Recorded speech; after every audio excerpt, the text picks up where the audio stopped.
Louis Vuitton is the most valuable luxury fashion brand in the world. Its CEO, Bernard Arnault, is also the second wealthiest man on the planet with a net worth of around $180 billion. Looking at the success of today, you would never guess that the company was started by a man who was homeless during his teenage years, had no education, and slept in a forest. Louis Vuitton is a true rags to riches story, but the company would also be subject of a hostile takeover, countless lawsuits, and a host of other controversies. This is the insane story of Louis Vuitton and how a tiny family business evolved into one of the most powerful brands in the world.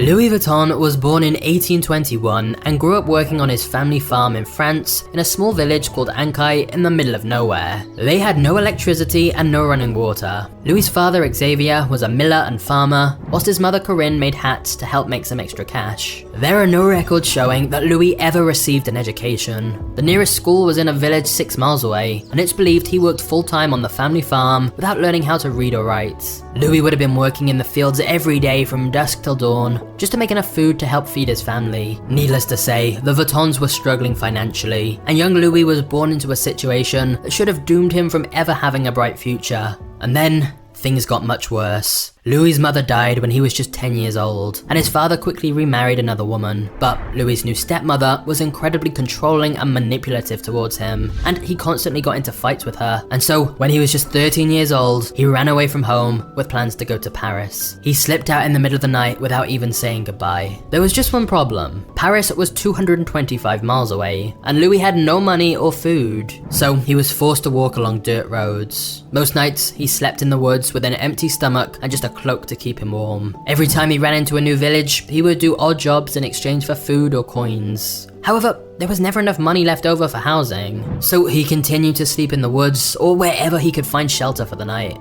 Through these various odd jobs, Louis was able to pick up skills from craftsmen, and he learned how to work with metal, stone, fabric, and wood. This collection of various skills would later transform his life. But at this rate, travel was incredibly slow. It took him 3 years to reach Paris.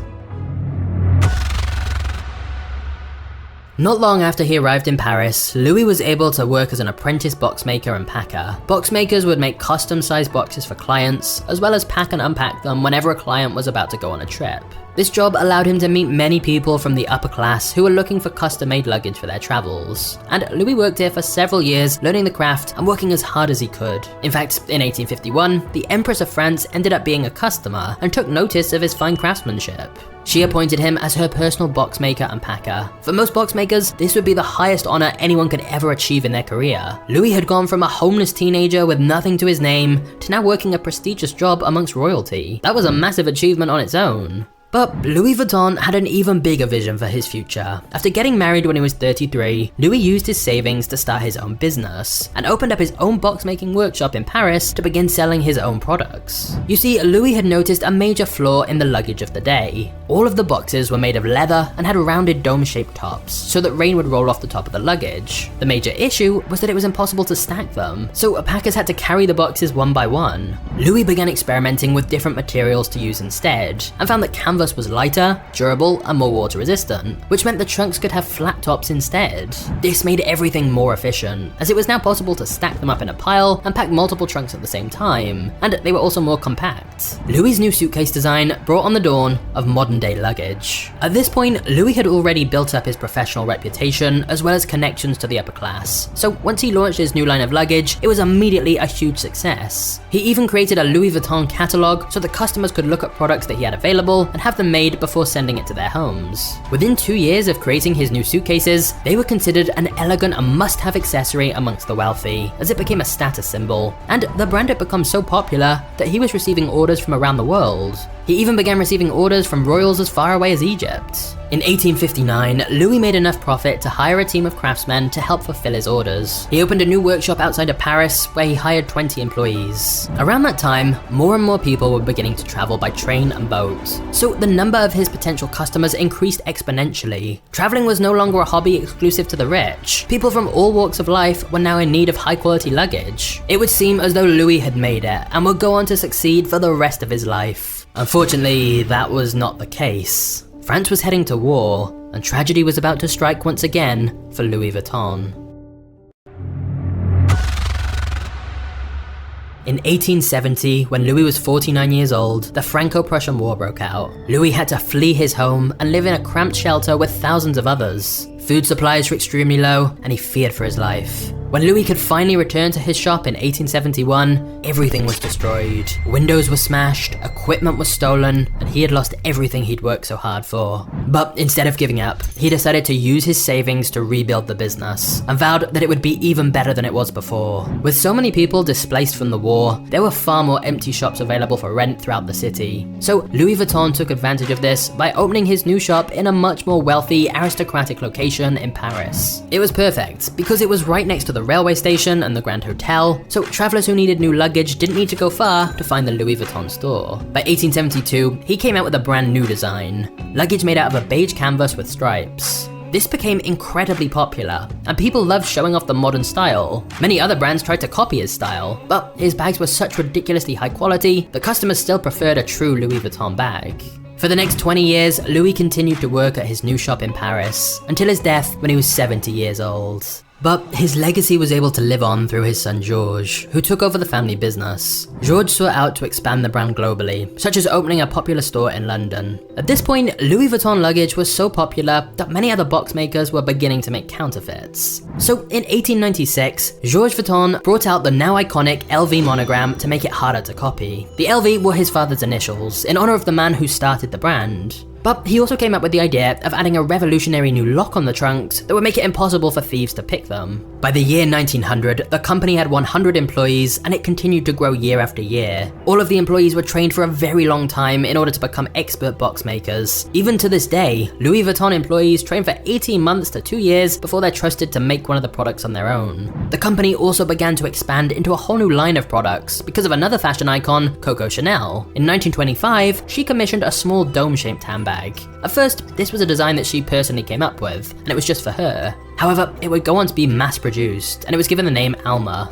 This was massively successful, so Louis Vuitton decided to make more small leather bags like the Keepall, Speedy, and No. Before Louis Vuitton, handbags were often seen as quite inelegant and bulky, but the company played a big role in them being seen as much more fashionable. Georges Vuitton died in 1936, and the company was then passed over to his son, Gaston Louis. However, Gaston took over the company at a very difficult time, because in just a few years, France was once again heading to war. During World War II, contracts were cancelled, and Gaston was forced to shut down the Louis Vuitton factory. Paris was under siege again. The only way Gaston Vuitton could save the business was to collaborate with Nazi Germany. An author named Stephanie Bonvinci wrote a book called Louis Vuitton, A French Saga. During her research of the company archives, she asked if she could see records from World War II. Almost immediately, the representatives from the company tried to avoid showing her the information. They claimed that all of the documents from 1930 to 1945 were destroyed in a fire. But after doing a lot of digging into other historic documents, Stephanie discovered that Louis Vuitton was able to open a glamorous ground floor shopfront in the Hotel de Parc throughout the Nazi regime, as they collaborated with them. Meanwhile, several other brands were forced to shut down because they refused to cooperate with the Nazis. Clearly, the company was ashamed of this part of their history, but they would argue Gaston did what he needed to do in order for the company to survive. Other fashion designers like Coco Chanel also collaborated with the Nazis in order to make sure her business in Paris was not destroyed. If it were not for their choice to work with the enemy, their brands likely would no longer be around today.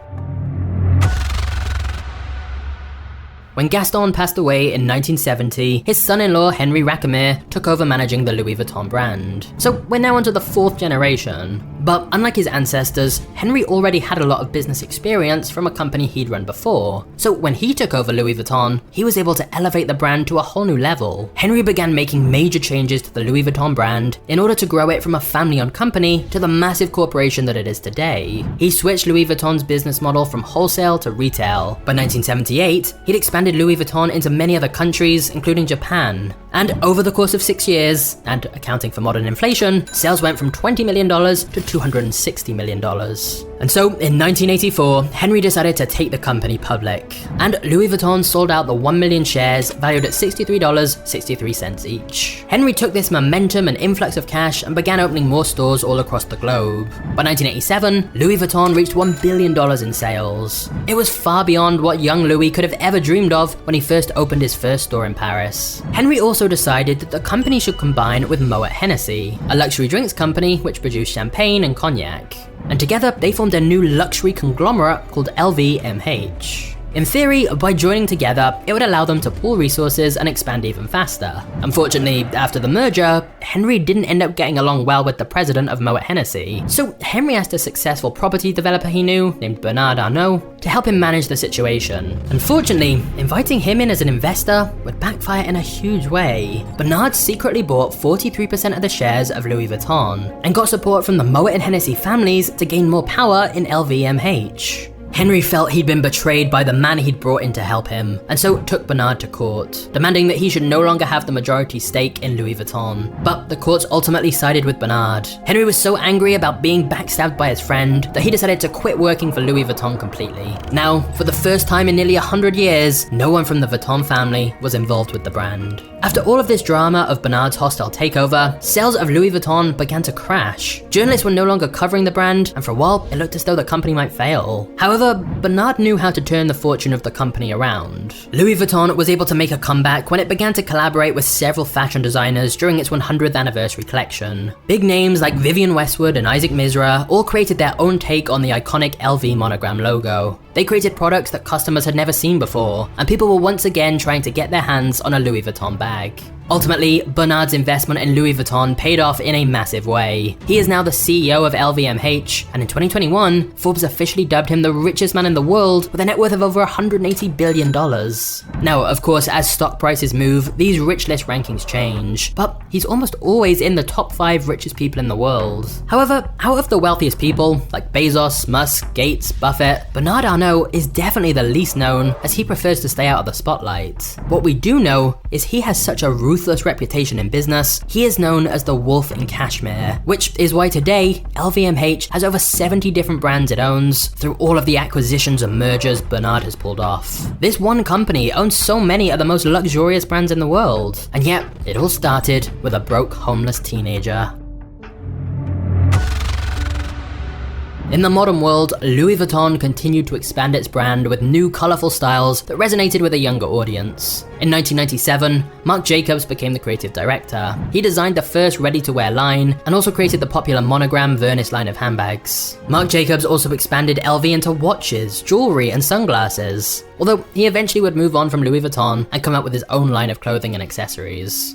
Of course, the company is not without its issues. Louis Vuitton has an entire team of lawyers searching for copyright infringement, and they don't hesitate to sue someone if they believe that they're copying the brand logo. They've even sued Google for search results and advertisements leading people to fake bags. Google won the case though, arguing they can't control what their users put on the internet. Louis Vuitton has also gone on to collaborate with brands like Supreme, which expanded their demographic like never before. Believe it or not though, Louis Vuitton actually sued Supreme as well for copying their logo, until they realized how profitable a collaboration would be. Now, Louis Vuitton Supreme items resell for a small fortune. For example, the leather trunk is on sale for $125,000. Well, even an LV Supreme hoodie is over $5,000. Of course, the counterfeit problem Louis Vuitton had since the early days of the business is still an issue for the brand today. They estimate that every year they lose hundreds of millions of dollars to counterfeit versions of their products. However, even after being in business for 168 years, they don't seem to be slowing down anytime soon.